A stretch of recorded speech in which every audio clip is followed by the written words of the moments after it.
अब हम बात करते हैं स्टेज 3 ऑस्टियोआर्थराइटिस।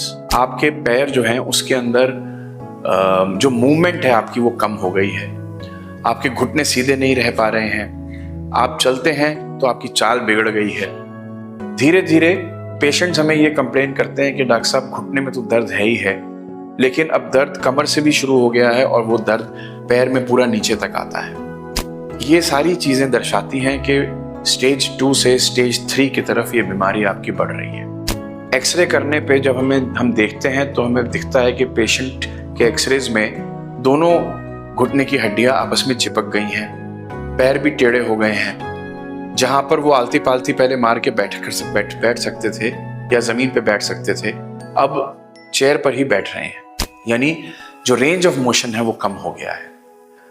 जब परिस्थिति ऐसी है तो उस परिस्थिति के अंदर आपको सर्जिकल ऑप्शन जो है वो एक्सप्लोर करना चाहिए। सर्जिकल ऑप्शन के लिए हम हमेशा पेशेंट को पहले इवैल्यूएट करते हैं, क्योंकि अक्सर जब 60-65 की उम्र में, 70 साल की उम्र में पेशेंट हमारे पास एडवांस्ड कंडीशन स्टेज 3 या स्टेज 4 में आता है व्हील चेयर पे, जब वो चल नहीं पाता, वो स्टेज 4 है। ऐसी परिस्थिति में हमें ये ध्यान देना होगा कि हम पेशेंट सिलेक्शन जो है सर्जरी के लिए वो बहुत इंपॉर्टेंट है।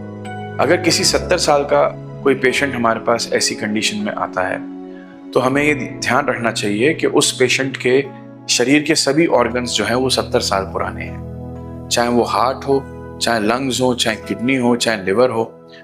तो बॉडी का फिजियोलॉजी का पूरा एग्जामिनेशन मैंडेटरी है।